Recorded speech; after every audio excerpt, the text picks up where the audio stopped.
Mereka sengaja membangun makam-makam palsu bukan hanya di dalam satu kota, tetapi di beberapa kota. Nah, kita perlu mencurigainya. Buat apa coba bayangkan? Untuk itu kita harus berpikir yang cerdas agar apa? Tidak kecolongan atas tujuan mereka.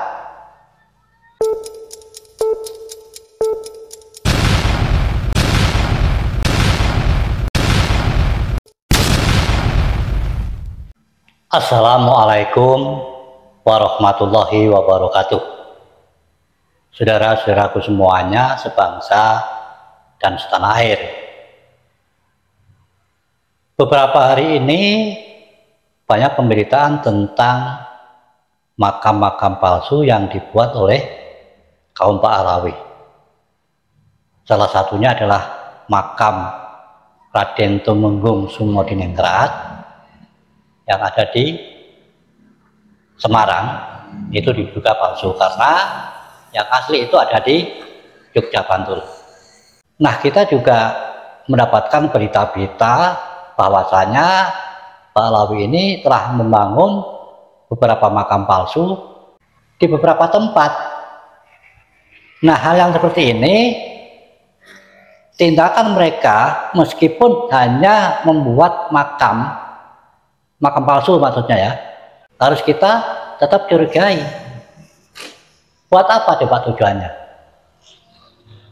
Ya, yang dapat kita pahami tentunya untuk membelokkan sejarah, mencari kepercayaan pribumi. Salah satu contohnya kan KRT Sumodiningrat itu kan diklaim kaum Pak Alawi, seorang Habib yang konon sebagai menantu Hamengkubuwono II yang saat itu berjuang melawan penjajah Belanda. Jadi seolah-olah yang berjasa di negeri ini adalah kaum mereka. Kita mesti mencurigai apa-apa yang telah dikerjakan oleh mereka, membelokkan sejarah bangsa, mendoktrin pada orang-orang kita, dan juga membuat makam-makam palsu ini. Maka panjenengan semuanya melihat Pak Alawi itu jangan dilihat sorbannya, lihatlah kelakuannya, lihatlah tingkah laku tindakannya. Sorban itu untuk menutupi mereka, dan doktrin itu dibuat supaya kita tunduk patuh terhadap mereka. Makanya Simbah selalu berulang kali menyampaikan bahwasanya kaum Pak Alawi ini mirip dengan apa yang dilakukan oleh kaum Yahudi yang mencaplok negara Palestina. Coba kita jujurlah, bagaimana mereka yang melakukan hal seperti ini bukan cuma 1-2 Habib. Makanya ini adalah suatu golongan kelompok yang melakukannya,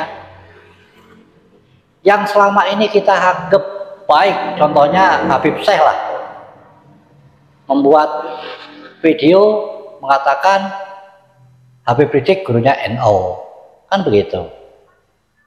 Dan juga Habib Lutfi yang kita hormati juga terindikasi membuat makam-makam palsu. Saya ada videonya, nanti akan saya tampilkan itu, yang mengatakan salah satunya yaitu tentang tadi Raden Tumenggung Singobarong ini, yang diklaim Habib Lutfi adalah seorang Habib. Ini mengindikasikan bahwa bagaimanapun juga Pak Alawi seorang Habib yang soleh, yang tidak soleh, karena mereka itu adalah satu golongan, memperjuangkan apa yang menjadi tujuannya. Nah, kita sebagai pribumi mesti kita berpikiran menggunakan akal yang cerdas atas kita melihat tindakan-tindakan mereka. Jadi kalau panjenengan masih tunduk patuh padahal sudah tahu kelakuan mereka yang mendoktrin, yang membohongi kita-kita, alangkah kebangetan panjenengan itu. Karena terus terang saja di dalam komen pada video Simbah masih banyak yang mendukung. Marilah kita melihat pemberitaan tentang pembuatan makam-makam palsu. Namun seperti janji saya tadi, saya akan memperlihatkan pernyataan dari Habib Lutfi bahwa beliau itu menyatakan kalau Raden Tumenggung Sumodiningrat adalah seorang habaib. Ini videonya.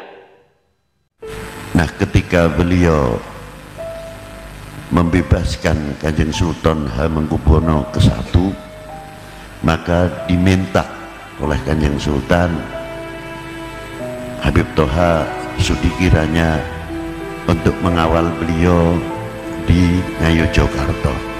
Maka dituruti dan diangkat menjadi menantu Habib Kaping Sepindah Niruntute. Sekali lagi, kita harus berpikir dengan cerdas, jangan mudah dibohong-bohongi, dikibuli. Meskipun menggunakan politisasi agama, kita mesti jangan mudah ditipu, diakal-akali. Jangan sampai pada akhirnya kita semua dijadikan budaknya, dan akhirnya pula negara kita dicaplok seperti halnya negara Palestina. Jadi panjenengan semuanya harus bisa berpikir yang rasional, melihat tingkah laku mereka, apa tujuan mereka. Gunakan akal yang cerdas. Dan juga mari kita saksikan bersama-sama tentang pemberitaan mengenai pembuatan makam-makam palsu yang diduga dilakukan oleh para Pahlawi. Ya, makamnya Habib Ali Abdullah. Kita lihat sekarang ada pengembangan renovasi gedung ini kayaknya. Semakin diperbaiki saudara ini kayaknya. Ayo kita masuk. Suasananya sepi ini, sepertinya tidak banyak pengunjung ini saudara. Nah kita masuk ya. Jadi inilah lokasi komplek makam yang diduga palsu. Itu bersebelahan dengan makam umum ya. Si oknum Habib ini memang luar biasa pandai ya memilih tempat lokasi makam yang diduga palsu ya. Sangat strategis di pinggir jalan raya. Ayo coba kita masuk ke dalam. Kita lihat ini sudah begitu bagus ya. Ada perbaikan pembangunan ini di sana sini. Nah di sebelah kiri ini ada toilet yang masih diperbaiki. Jadi ini ada besi-besi cor berdiri ini. Sepertinya ini nanti terus dikembangkan ya. Ini kedepannya akan terus dikembangkan ini. Duit mengalir terus ke sini ya. Insya Allah dari para penyumbang, para donatur, para dermawan. Nah itu kita lihat ada. Nah ini dia kotak amalnya ini ya. Ini kotak amalnya. Banyak ini kotak amalnya, tidak hanya 2 ini. Dan itu ada pengunjung, ada peziarah seorang. 2 orang perempuan ini bercadar saudaraku. Wow ya. Langsung kita tinggalkan ini musolahnya. Ini masih dalam proses perbaikan terus ini. Pasti rencananya akan dibongkar ini ya. Nah lihat kita masuk ke dalam. Ini tempat orang-orang sholat ya. Makamnya nggak di sini, itu di dalam tuh. Masuk kita ya.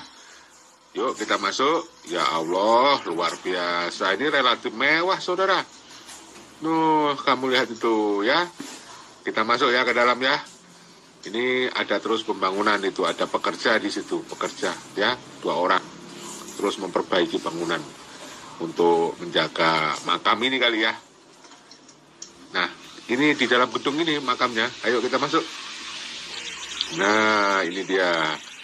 Wow, makamnya luar biasa, relatif mewah, saudara. Ini masih dalam proses pembangunan, saudara. Ini lantainya dari granit ini ya, kayaknya ya. Wow, itu ada pekerja. Ada juga nih yang ngaji nih, sedang ngaji nih. Seorang peziarah kali ini. Nah, ya kan, ada kan itu. Nah, ya. Saya belum mendapatkan informasi yang pasti mengenai status tanahnya ya. Apakah ini milik perkebunan, ataukah milik pemerintah desa, atau milik perhutani, atau milik pribadi, saya belum tahu. Karena belum ada yang mau memberikan keterangan tentang hal ini. Takut kali ya? Takut dosa kali ya? Takut kualat kali ya? Ya, coba kita terus telusuri di dalam. Ini adalah ruangan tempatnya makam. Ya, itu ada fotonya. Ini saya kira fotonya dari Habib Ali Abdullah ya, saudara. Coba kau amati. Bukan foto sih ini. Ini lukisan ini ya, lukisan saja. Ya, ini lukisannya. Orang yang dianggap sebagai Habib Ali Abdullah. Nah, itu dia makamnya. Jadi dalam ruangan ini hanya ada satu makamnya dia saja. Luar biasa mewah ruangannya, ya kan? Sementara di samping sebelah selatannya itu makam umum masyarakat sekitar. Nah, saudara, ini akan memberikan wawasan pengetahuan ke kita. Betapa para muhibbin itu sangat mengagungkan. Dari mana duitnya kalau tidak dari sumbangan para muhibbin untuk membangun ruangan yang semewah ini ya? Ini masih dalam proses perbaikan untuk ditambah lagi untuk meningkatkan luas dan kualitas. Ya, ini menuju Pesarean Agung Syekh Al-Maulaya atau Syekh Mulyo atau Syekh Akbar Girimurti. Syekh Saidina Ahmad Kamaluddin Sarbigoni Al-Malaya. Syekh Kubro. Syekh Saidina Ahmad Rohmanuddin Sarbigoni Al-Maulaya. Syekh Akbar. Syekh Saidina Ahmad Al-Mu'ajir, nah di sini ada nama Al-Mu'ajir, Abi Asani Ibnu Muawiyah, Syekh Saidina Ahmad Abu Abdul Rahman Al-Hanafi, Syekh Kuro, Syekh Saidina Ahmad Abu Mukin Mutawasil Al-Mutajabar. Nah ini yang konon ada nama Habibnya ini kayaknya ini, mohon maaf kalau salah itu, Al-Mu'ajir Abi Asani Ibnu Muawiyah. Ya, ada nama. Mungkin ini yang dibilang orang-orang itu ada Habibnya. Habib Syekh Saidina Ahmad Al-Mu'ajir Abi Asani Ibnu Muawiyah. Ya, silakan ahli nasab, ahli sejarah mengkaji. Ini yang menduga ada yang bilang ini palsu, makamnya diada-adakan. Ya, kita telusuri terus. Wallahu a'lam bishawab. Kali ini kita akan membahas sedikit tentang KRT Sumodiningrat atau yang dahulu terkenal dengan sebutan Singobarong ya. Jadi KRT Sumodiningrat itu adalah Trah Mataram. Tapi kan kita juga tahu bahwa KRT Sumodiningrat itu diklaim sebagai seorang Habib dan ada juga makamnya itu di Semarang. Padahal yang benar itu adalah yang ada di Jejeran, Yogyakarta. Dan ternyata yang diklaim atau yang dipelencengkan sejarahnya itu tidak hanya makamnya saja, tapi termasuk kisah hidupnya itu juga ada arah penggeseran ke arah mereka, ke arah para Ba'alawi ini.